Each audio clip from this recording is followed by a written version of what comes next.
Muito boa noite aos nossos irmãos e irmãs, internautas que acompanham conosco as palestras da Associação Espírita Chico Xavier de Passo Fundo. Nessa noite temos o privilégio de ter mais uma amiga, mais uma colega, mais uma companheira espírita se associando ao rol das palestras deste canal. É com muita honra que apresentamos a todos vocês na noite de hoje Ironita Policarpo Machado. Essa irmã, além de ser professora da Universidade de Passo Fundo, professora do município de escolas de Passo Fundo, é uma pesquisadora e incansável estudiosa da doutrina espírita. Ela vem da Sociedade Espírita Caminhos da Luz, também aqui de Passo Fundo. Então é com muita honra, Ironita, que te recebemos para esse momento glorioso, que é ter sempre mais amigos e amigas se achegando para trazerem um pouco do seu conhecimento referente à explanação do Evangelho, o que Jesus nos propõe. Então, queridos irmãos, queridas amigas, irmãs, nós vamos nesta hora serenar a nossa mente, baixar a nossa fronte e elevar o nosso pensamento a Deus e a Jesus, aos bondosos guias de luz, aos nossos protetores, para que possamos nessa noite, acolhendo as palavras que serão proferidas na noite de hoje, nessa palestra, para que elas se encaixem em nosso modo de vida, em nosso jeito de olhar a cada irmão e cada irmã, dando seguimento aos propósitos do Cristo que saiu a semear. E que a luz do teu Evangelho, Jesus, possa estar presente em nossa mente, em nossos corações, em nossas atitudes e falas, e que a luz imensa do teu amor possa inundar o nosso planeta com bênçãos de amor, de paz e de luz.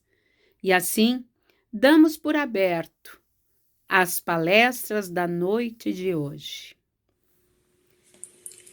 Meus cumprimentos a todos que nos acompanham neste canal e um cumprimento muito especial aos irmãos do Centro Espírita Chico Xavier, que tiveram a generosidade de me fazer esse convite para que eu pudesse trazer algum tema para reflexão. Esse processo de intercâmbio, de compartilhamento entre os irmãos, as casas espíritas, só enobrece a nossa formação, o nosso progresso e o movimento espírita. Então, meu muito obrigada.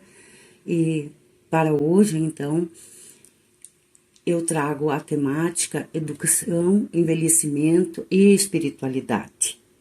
Um tema que interessa a todos, não apenas aos velhos. É endereçado também ao jovem, ao adulto, a todos, pois podemos aprender muito sobre a vida pensando no envelhecimento. Vou dividir a minha fala em alguns 2, 3 momentos, né? O primeiro deles, contextualizar a questão, então, do envelhecimento. Como ele está sendo visto pela ciência, como ele tem se dado na perspectiva da sociedade e também na visão espírita. Então, essa tríade, educação, envelhecimento e espiritualidade, entrelaçada, transcorre toda a minha fala. Então, eu inicio dizendo de que a sociedade e a cultura, né, classificam ao longo da história da humanidade o homem em etapas, em ciclos, em fases da vida. Como, por exemplo, a infância, a juventude, a fase adulta, né, a maturidade e a velhice. Né? Então, isso para não mencionar algumas outras classificações, como, por exemplo, né, a classificação feita pelo mundo do trabalho, feita pela ciência, feita pela indústria farmacêutica, pela visão que os jovens têm. Então, se tem como fato, né, histórico, essa classificação, essa divisão. O que nos interessa é pensar o que essa classificação traz nas relações familiares, sociais e para o idoso, para o velho. Gostaria de dizer que, em primeiro lugar, que esse tema me é caro e me despertou justamente pelo fato de, segundo essas classificações, eu me considerar já, então, na fase da terceira idade, como dizem, né? Ou seja, velhice. Estou na velhice. E aí os questionamentos ficam, né? Qual é o meu lugar na sociedade? Qual é o meu lugar na família? E como eu posso contribuir, então, estando envelhecendo? É possível ainda eu contribuir? Então, essas reflexões é que me levaram a ler, buscar, né, entendimento do Espiritismo, como ele vê esse papel. Então, eu começo dizendo que o homem, né, ele pode ou não, né, ser útil. Tudo depende do olhar que se tem. Na maioria das vezes, em termos dessa sociedade materialista que nós estamos vivendo, a classificação, ela rotula, ela vai rotular quem é socialmente ainda produtivo, quem não é. Então, portanto, segundo essa visão, quem não é produtivo mais, e portanto aí o velho, ele é inútil. Ali, junto com essa classificação, com essa rotulação, né, também vem questionamentos como, mas então o idoso, ele é um peso para a sociedade, ele não pode contribuir. No que ele pode ajudar num progresso social, né? Incluindo justamente isso. Qual é a participação que ele tem ainda na família? Ele ainda tem uma participação? E aí nós entramos numa questão da discriminação, né? Então, que é denominado de etarismo. Quais são as consequências do etarismo? As consequências vêm do preconceito, da discriminação, e isso fere muito aos idosos, né? E isso é tão forte quanto uma discriminação racial. Então, olhar para o idoso e rotulá-lo como inválido ou inútil à sociedade é uma postura preconceituosa, é o que então chamamos de etarismo. Então, é um fato bastante delicado, né, dizer-se que está envelhecendo. Então, a gente vai colocar e focar agora esse fato, né, na seguinte questão. Uma questão que pouco se fala, mas que é fato. Como a gente fala fato, significa que é inquestionável, né? É dado. Que é o seguinte, que se nós não morremos antes, é certo que todos nós vamos envelhecer. Mas enquanto esse desencarne não chega, o que fazer do tempo de vida que ainda resta? Então é uma questão que é importante ser refletida pelo idoso, pelo homem na fase madura e até mesmo pelo jovem, na medida do possível do seu amadurecimento, né? Então, o que podemos fazer da nossa vida? Sabemos dela no dia. O passado já se foi. O amanhã a Deus pertence. Então, podemos nos perguntar, enquanto o meu momento, né, do desencarne não chega, essa vida que me resta, o que ainda posso fazer? Eu acho que é o ponto de partida para qualquer um pensar, né, o seu propósito. Então, essas questões nos levam a alguns dados. Então, o que nós temos de informações muito significativas em termos de estudos? A Organização Mundial da Saúde, ela traz dados significativos em relação à população mundial. O que ela coloca? Ela coloca que é incontestável, né, o fato que a população mundial ela está envelhecendo. ela está envelhecendo cada vez mais intensamente.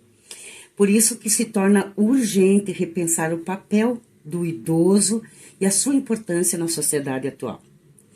Então, segundo esse estudo, estima-se que até 2050 o número de pessoas com mais de 60 anos triplique e passe de 400 milhões para mais de 2 bilhões em nível mundial.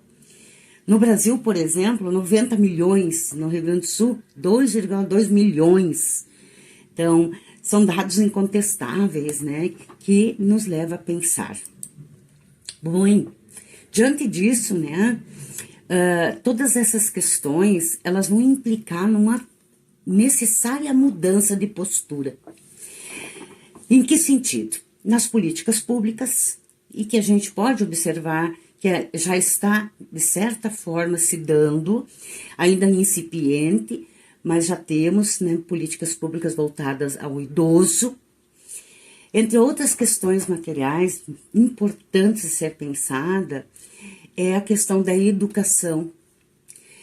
Em que forma a educação ela está olhando para o envelhecimento? Temos hoje cursos especializados no envelhecimento, mas em termos de uma, digamos assim, alcance à população como um todo. Como a população está sendo educada para esse envelhecimento?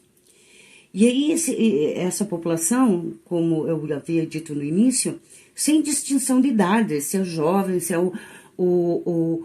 a maturidade ou é o envelhecimento, né? O adulto e o velho. Como que a gente está se preparando, se educando, já lembrando que educação, né, podemos falar, observando a ação no final da palavra, como nós estamos nos preparando para que essa velhice chegue, ou quando ela chega, estamos preparados para os desafios que vêm nela, né? E junto também a questão, então, da espiritualidade. São, então, essa tríade, educação, envelhecimento e espiritualidade, são fundamentais para pensar o envelhecimento, né? Tanto da nossa parte como a do outro, né? Porque nós sabemos que nós somos, segundo a lei de sociedade, estamos sempre vivendo em torno da família, dos amigos, do trabalho, ou seja, somos seres sociais. Então, como que essas relações estão se dando justamente nesse processo de envelhecimento de uma população de forma tão intensa como a gente viu os dados da Organização Mundial da Saúde, né? Então, para nós discutirmos esse tema, a gente poderia seguir diversas perspectivas, né? Sabemos aí que tem a perspectiva da ciência, a perspectiva das políticas públicas, então da ciência política, mas nós optamos a pensar esse processo à luz do Espiritismo, né? Tomando como referência as leis divinas. E para isso a gente inicia destacando da Gênese, né, terceira parte, uma afirmativa muito significativa para esse tema. A verdadeira vida é espiritual e não a corporal. O espírito preexiste e sobrevive ao corpo.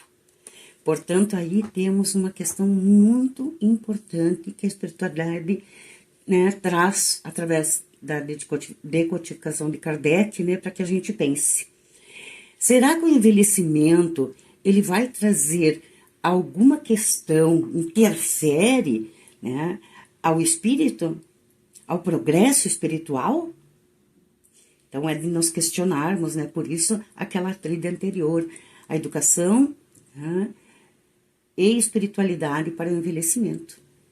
E segue o texto dizendo o seguinte: a necessidade do corpo para se desenvolver pelo trabalho que lhe cumpre realizar. O corpo se consome e perece neste trabalho, mas o espírito se fortalece e segue sua jornada evolutiva. Então, aqui nós já temos uma afirmativa forte, um princípio que nos leva a tanto refletir, como em pensar em novas ações, novas práticas, né, novas relações com os idosos. De forma pontual. Há uma distinção muito grande em toda a literatura espírita, mas nessa frase aqui, de forma muito pontual. A verdadeira vida é espiritual, não corporal. Nós, então, ao longo da nossa caminhada, nós vamos desgastando esse corpo físico, tá? Nós vamos, a partir do nosso trabalho, buscando o nosso melhoramento, o nosso progresso, e aí vai chegar um momento em que esse desgaste é muito grande, e ele vai se dando justamente na velhice. Mas o nosso espírito, ele não sofre esses efeitos, né? É apenas o corpo, apenas a matéria. O espírito segue a jornada espiritual, segue o seu crescimento, né? E com isso também nós podemos relembrar a afirmativa de que nascer, morrer, renascer, ainda progredir sempre, tal é a lei. Então, em outras palavras, nós devemos sempre nos lembrar do senso de eternidade, né, e de evolução. Nós somos espíritos eternos, num processo contínuo de evolução. Então, quando o nosso corpo já não tem as condições de habitar, né, de dar arrego, ser casa para a nossa alma, nós desencarnamos. Mas a vida continua, num processo contínuo. Porque nós estamos nesse processo, então, esse progresso de espírito. E todo o crescimento, todo o conhecimento intelectual, moral que nós levamos, né, ele é a grande herança que nós vamos carregar. Então, nós podemos pensar, diante dessas reflexões, o que se espera do homem cristão? Quando, então, nós falamos em envelhecimento, o que se espera do homem cristão? Ou seja, tanto no seu processo, no seu processo de progresso, mas de envelhecimento, como também das relações que se estabelece. O que se espera que um homem cristão faça, por exemplo, quando na sua família tem idosos, tem um velho ou uma velha? Então, aí está lançado, né, o que nós podemos encontrar, né, no Evangelho segundo o Espiritismo. Lá na questão 897 nos traz esta ideia, mas em síntese, né? O desafio reside na educação para o envelhecimento. Educação dos sentimentos, do acolhimento, da moralidade. E aqui nós vamos destacar algumas das virtudes, né?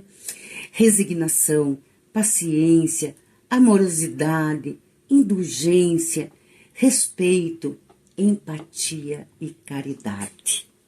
Veja, que desafio grande nós temos aí, que desafio nós temos diante deste processo, enquanto cristãos, espíritas que nos consideramos, né? A resignação, ela é muito importante para quem está envelhecendo, que é o aceitar, reconhecer, na esperança do futuro, né, que o envelhecimento é só uma etapa. E que essa etapa, ela terá um fim, mas sem perder a nossa vida. Né? É o eterno nascer, viver, desencarnar novamente e viver de novo. E para os familiares, os cuidadores, a sociedade como um todo, né? Muita paciência, amorosidade, indulgência, respeito, empatia, a caridade, que para nós espíritas é tão importante. Então estamos todos com uma lição imensa dada, né, por Deus, que é o tratamento que nós vamos dar a nós mesmos no nosso processo e que nós vamos dar aos nossos irmãos no processo de envelhecimento. Então, nós podemos dizer que o envelhecimento pode ser tomado como uma etapa que culmina, né? É a culminância do processo que iniciou no nascimento. E isso é um ponto muito significativo, que os jovens, se estão nos ouvindo, pensem sobre isso. Porque todos nós somos colocados à prova do plantio ao longo da vida. Então, veja, se o envelhecimento, ele inicia no nascimento, porque quando nascemos, a cada dia que passa, hora que passa, envelhecemos mais um pouco. Tá? E quando nós chegamos no ápice do envelhecimento, é o momento da colheita. A colheita de tudo aquilo que nós fomos cultivando durante ao longo da vida, né? E é uma colheita que é feita por nós mesmos, né? E pelos que conosco convivem.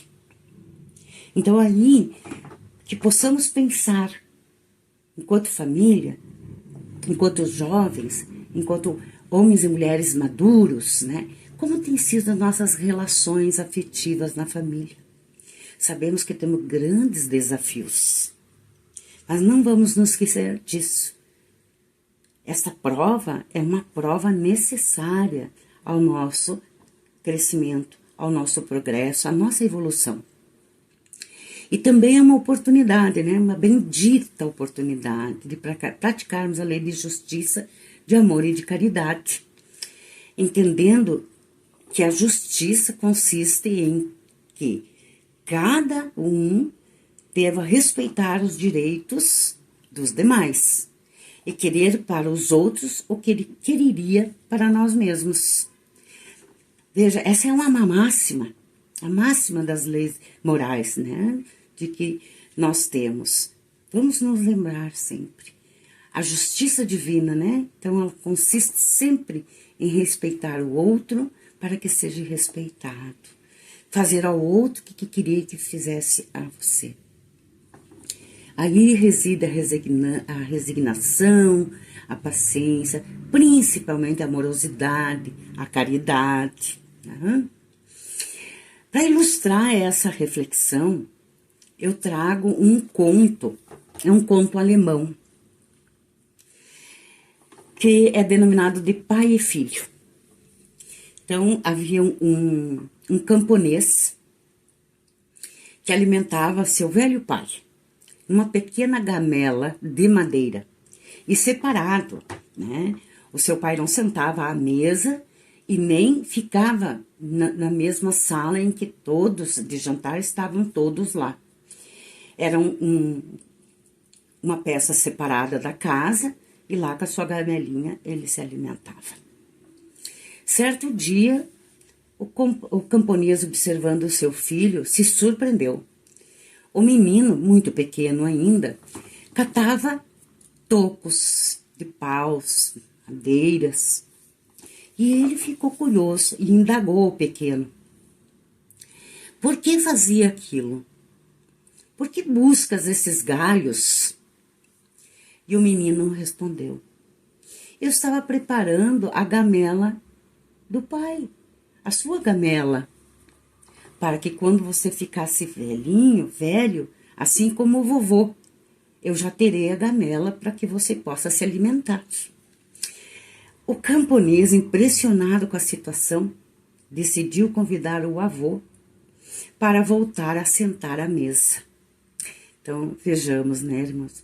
Que belo exemplo esse conto. Ele é um conto, mas se nós pararmos e pensarmos por um minuto, nós vamos encontrar muitas situações semelhantes a essa, né?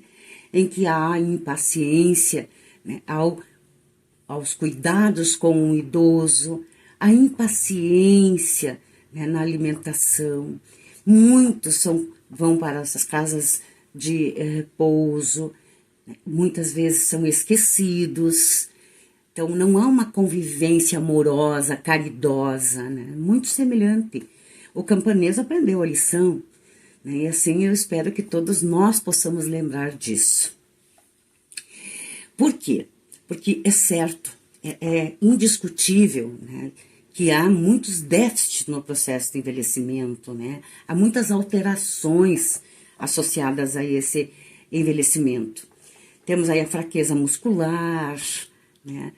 associada à diminuição da capacidade cognitiva, motora, decorrente da idade, né? Dificuldades de audição, aumenta as quedas, né? E muitas outras situações que podem ocorrer, que de certa forma diminui a autonomia, exigindo, né, mais atenção, mais cuidado. Em muitos casos são institucionalizados esses idosos, né, até que ele desencarne. E aí é uma questão muito significativa pensar, né, da condição com que é colocado ele em uma instituição. Será que nós fizemos tudo o que pudemos? Será que nós fomos caridosos o suficientes, né? Muito bem. E para fechar essa primeira reflexão, temos aí a doutora, né, de cuidados paliativos, Ana Cláudia Quintana Arantes, tem obras belíssimas, mas eu me apropriei, né, de um fragmento, um excerto de texto da obra Para a Vida Toda Valer a Pena Viver. Acho que só o título ali já nos faz pensar, né? Para a vida toda valer a pena viver.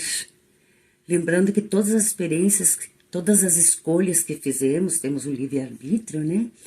São experiências vividas e as memórias ficam. Quando nós chegamos no envelhecimento, tá? Será que podemos dizer que a vida toda valeu a pena viver? Quais foram as conquistas, principalmente espirituais? Que progresso, que afetividades, né, atingimos?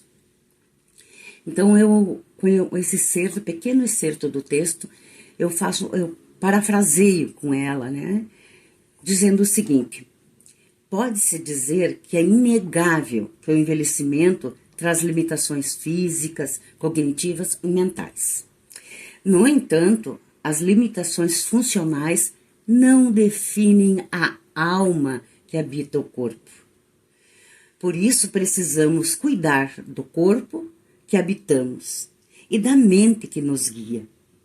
O aprendizado é uma chuva de rejuvenescimento para o cérebro. E a educação evangélica é encontrar o sentido da existência. Então, vamos nos lembrar disso, né?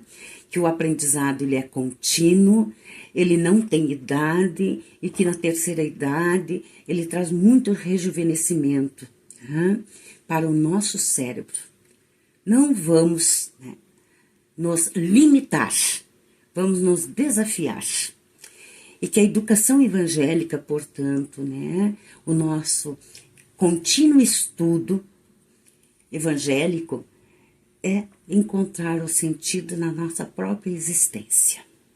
A esse respeito também encontramos no livro Boa Nova, de Francisco Cândido Xavier, ditado pelo espírito Humberto de Campos. Ele é um livro composto de vários capítulos, mas o capítulo 9 é intitulado Velhos e Moços. Encontramos uma narrativa valiosa para o tema que nós abordamos hoje: educação, envelhecimento e espiritualidade. Velhos e Moços, então, é um capítulo que narra que no contexto, então, de Jesus na Terra, sempre em suas pregações, havia uma pequena comunidade de discípulos, sempre com ele. E, volta e outra, sempre estava entre choque de opiniões. Uns uma opinião, outros opiniões, discordavam, né? Sempre dentro, cada um defendendo o seu idealismo. Os mais jovens sempre querendo impor a sua própria ideia, a sua própria posição, né, dos mais jovens. Isso em relação aos projetos futuros. Então, muitas vezes dividiam-se em grandes discussões sobre o que fazer, então, como continuar o projeto, então, nascedouro aí da evangelização de Jesus. Então, por longas horas se questionavam, debatiam, e muitas vezes Jesus tinha que intervir. Muitas vezes. Numa certa ocasião, então, alguns pensavam, e alguns até trocavam ideias uns com os outros e diziam: que poderia realizar Simão Pedro, chefe de família, encarcerado nos seus pequeninos deveres? Como ele contribuiria? E também, então, numa ocasião, Simão, o Zelote, antigo pescador do lago, acompanhava semelhantes conversações e se sentiu humilhado diante do que os jovens diziam. Então, mais velho que os companheiros, suas energias já poucas, né, a seu ver, claro, já não se coadunavam com os serviços do Evangelho do Reino. Ouvindo as palavras fortes da juventude dos filhos de Zebedeu, perguntava a si mesmo: o que seria de seu esforço singelo junto a Jesus? Começou a se preocupar ante o declínio das forças vitais. Suas energias pareciam descer de uma grande montanha, embora o espírito se lhe conservasse firme e vigilante no ritmo da vida, de forma que poderia colaborar com Jesus. Ele se comparava com os demais apóstolos, com exceção de Simão Pedro, então, que também tinha certa idade, e preocupava-se em não poder ser útil à causa do Evangelho, o que motivou uma conversa reservada com Jesus. E ele, então, questionou. Depois de expor, né, os seus receios, suas vacilações, suas dúvidas, observou que Jesus o fitava, sem surpresa, como se tivesse pleno conhecimento de suas emoções. Simão disse: o mestre, com desvelado carinho: poderíamos acaso perguntar a idade do nosso pai? E se fôssemos contar o tempo na ampulheta das inquietações humanas, quem seria o mais velho de todos nós? A vida, na sua expressão terrestre, é como uma árvore grandiosa. A infância é a sua ramagem verdejante. A mocidade se constitui de suas flores perfumadas e formosas. A velhice é o fruto da experiência e da sabedoria. Há ramagens que morrem depois do primeiro beijo do sol e flores que caem ao primeiro sopro da primavera. O fruto, porém, é sempre uma bênção do Todo-Poderoso. Simão insiste no diálogo e pergunta: então, Senhor, de qualquer modo, a velhice é a meta do espírito? Jesus responde: não. A velhice enferma e amargurada que se conhece na terra, mas a da experiência que edifica o amor e a sabedoria. Achas que os moços de amanhã poderão fazer alguma coisa sem os trabalhos dos que agora estão envelhecendo? Lembra-te da tua parte de esforço e não te preocupes com a obra que pertence ao Todo-Poderoso. Ama os jovens que revelam trabalho e reflexão. Entretanto, não deixes de sorrir igualmente para os levianos e inconstantes. São crianças que pedem cuidado. Vai e tem bom ânimo. E Jesus diz: um velho sem esperança em Deus é um irmão triste da noite. Mas eu venho trazer ao mundo as claridades de um dia perene. Jesus contemplou-o com amor e respondeu: em verdade, Simão, ser moço ou velho no mundo não interessa. Antes de tudo, é preciso ser de Deus. Vejamos então, meus irmãos, a narrativa do diálogo de Simão e Jesus nos elucida que a educação e a iluminação no plano terrestre e espiritual não exige idade. Seguem de acordo com as leis divinas. Nesse interim, então, nós podemos nos remeter ao Livro dos Espíritos, né? A parte terceira, em que nós temos as leis divinas. E aí nós podemos entender que a classificação que Kardec nos coloca, né, ditado pelos Espíritos, que nós temos, então, um movimento das relações da matéria bruta, nós temos as leis físicas, as leis materiais, né, cujo a preocupação e o estudo é de domínio da ciência. Já, né, os relacionamentos que os homens estabelecem consigo mesmo, com seus semelhantes, né, essas diz respeito, né, à sua conduta. Portanto, à vida da alma. São as nossas leis morais. Então, no envelhecimento, vejamos bem, nós temos o efeito de duas leis.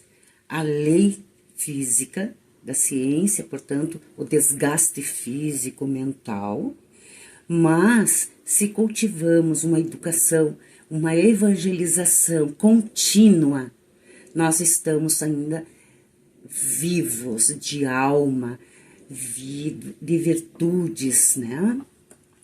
Então, as leis morais são, portanto, leis que indicam como o homem ou o espírito deve proceder, diz respeito à nossa conduta, ao comportamento do espírito.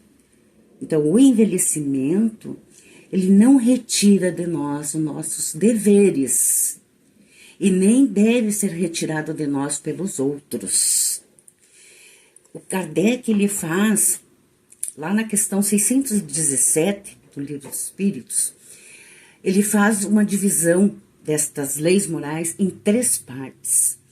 E, sintetizando, podemos dizer que a primeira parte trata dos deveres do homem para com Deus. E essa lei, então essa divisão dos deveres do homem para com Deus, ela independe de idade. Não é para o jovem, não é para o homem maduro, não é para o idoso, é para todos. É nela que devemos depositar nossa confiança no futuro. Uma confiança no nosso Pai amoroso e justo. A segunda divisão dessa lei moral, ela trata dos deveres do homem para consigo mesmo, que é conservar o corpo que a alma, né, habita, melhorá-la pelo trabalho e pela educação intelectual e espiritual. É uma obrigação frente aos empréstimos que o Pai nos concede. Então vejamos que possamos ser cientes que o corpo é um empréstimo também que Deus nos deu e que possamos então cuidá-lo com zelo, termos uma saúde física, uma saúde mental e uma saúde espiritual.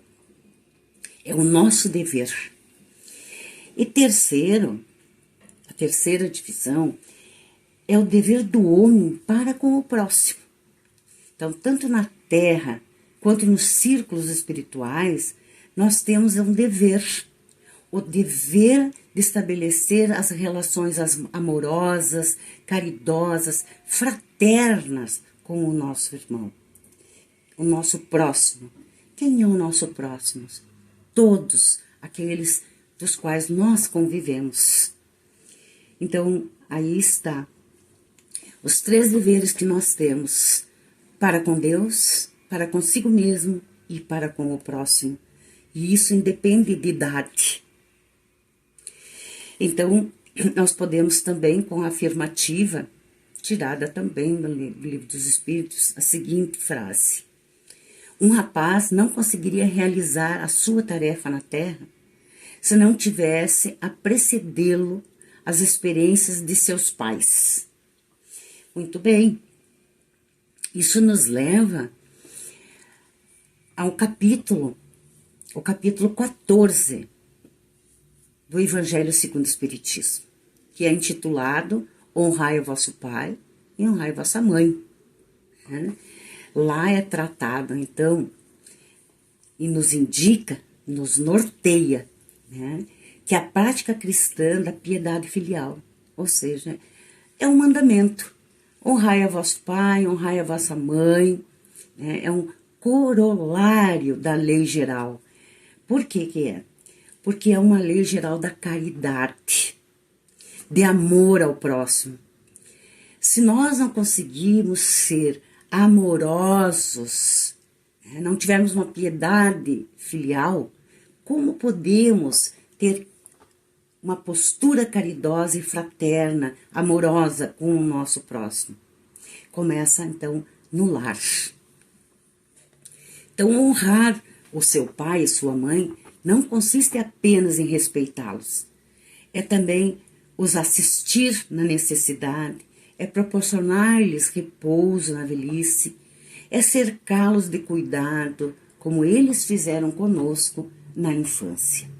Não tirar a dignidade. Ainda segue, né, Mateus nos diz, Mateus 22 nos diz: Mestre, qual é o maior mandamento da lei? Respondeu Jesus: Amarás o Senhor teu Deus de todo o teu coração, de toda a tua alma e de todo o teu espírito. Este é o maior e o primeiro mandamento.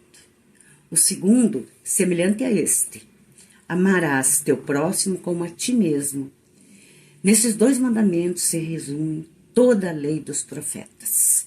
Então, a nossa lei divina está aí, para que possamos pensar com maior profundidade a questão, então, do envelhecimento. Então, na sociedade materialista, o velho torna-se um peso em muitas circunstâncias, né? Mas diante do Evangelho do Cristo, como a gente está vendo muito rapidamente, nós estamos trazendo aqui, é a oportunidade de colocarmos em ação a máxima de amar incondicional, sem impor nada, sem restrição, com cuidado, respeito, gratidão. Para tal propósito, que é um propósito divino, é preciso que velhos e jovens se eduquem reciprocamente na humildade e na caridade. Nesse sentido, trazemos então uma reflexão muito rápida aqui de Alessandro Viana Vieira de Paula, um orador espírita, que nos diz o seguinte: sob a ótica do Evangelho, caberá aos familiares cuidar com ternura dos seus idosos, até porque, normalmente, receberam deles em suas infâncias todo o cuidado que necessitavam. Caberá ao idoso, se for tratado com desdém e indiferença, exercitar o perdão e a compaixão, entendendo os limites morais dos familiares, fazendo o melhor para contornar essa situação, amando-os sempre. Seguindo, então, nesse momento, nós encaminhamos aí para encerrar, para isso, da obra O Consolador, também do médium Francisco Cândido Xavier, pelo benfeitor Emmanuel, que é composto essa obra de várias questões. Na questão 223 é questionado: há tempo determinado na vida do homem terrestre para que se possa ele entregar com mais probabilidade de êxito ao trabalho de iluminação? Veja, uma questão muito próxima do que Simão perguntava também a Jesus. E a resposta que se tem é a seguinte: a existência na Terra é um aprendizado excelente e constante. Olha, já não coloca limite algum, né? Não há idades para o serviço de iluminação espiritual. Os pais têm o dever de orientar a criança, desde os seus primeiros passos, no capítulo das noções evangélicas. E a velhice não tem o direito de alegar o cansaço orgânico em face desses estudos e sua necessidade própria. Vejamos então, temos uma advertência. Ao envelhecermos, não vamos nos esquecer. Devemos continuar com nossos estudos evangélicos. Devemos continuar colocando em prática o nosso burilamento. Segue, então, a narrativa da questão, da resposta da questão. É certo que as aquisições de um velho em matéria de conhecimentos novos não podem ser tão fáceis como as de um jovem em função de sua instrumentalidade sadia, fisicamente falando. Os homens mais avançados em anos têm, contudo, a seu favor as experiências da vida, que facilitam a compreensão e nobilitam o esforço da iluminação de si mesmos, considerando que, se a velhice é a noite, a alma terá no amanhã do futuro a alvorada brilhante de uma vida nova. Vejamos então, né? Nós podemos sintetizar, né? Em uma frase. Eu penso que essa frase nos marca muito para lembrarmos, então, de que é uma mensagem para jovens, adultos, idosos, não há distinção, que é a seguinte: o jovem de hoje será o velho de amanhã, e o velho de hoje será o jovem de amanhã.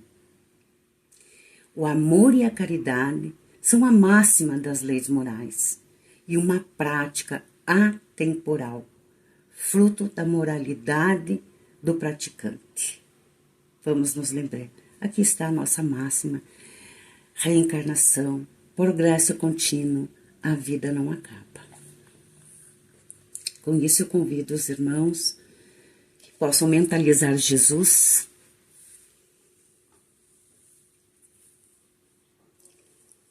mentalizando Jesus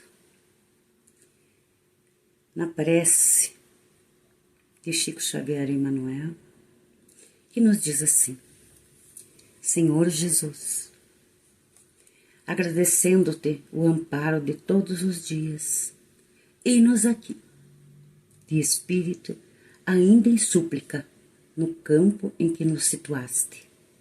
Ensina-nos a procurar a vida eterna, a beleza e o ensinamento da temporária vida humana. Apesar de amadurecidos para o conhecimento, muitas vezes somos crianças pelo coração. Ágeis no raciocínio, somos tardios no sentimento. Em muitas ocasiões, dirigimos-nos à tua infinita bondade, sem saber o que desejamos. Não nos deixeis assim em nossa própria fraqueza, nos dias de sombra. Sê nossa luz. Nas horas de incerteza, sê nosso apoio e segurança. Mestre divino, guia-nos o passo na senda reta. Dai-nos consciência da responsabilidade com que nos enriqueces o destino. Auxilia-nos a vigilância para não venhamos a cair. Que o nosso trabalho nos alimente o lume da fé. Fazei-nos compreender os tesouros do tempo, a fim de que possamos multiplicar os créditos de conhecimento e de amor que nos emprestaste. Divino amigo, sustenta-nos nas mãos do arado de nossos compromissos, na verdade e no bem, e não permitas, em tua misericórdia, que os nossos olhos se voltem para trás.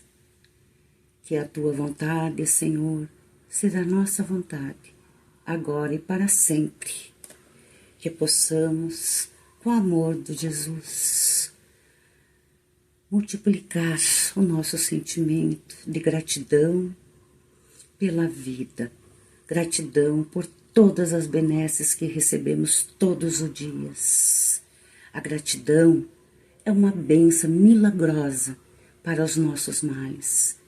Nos sustentemos no amor de Jesus e que possamos sermos educados, educandos para o envelhecimento.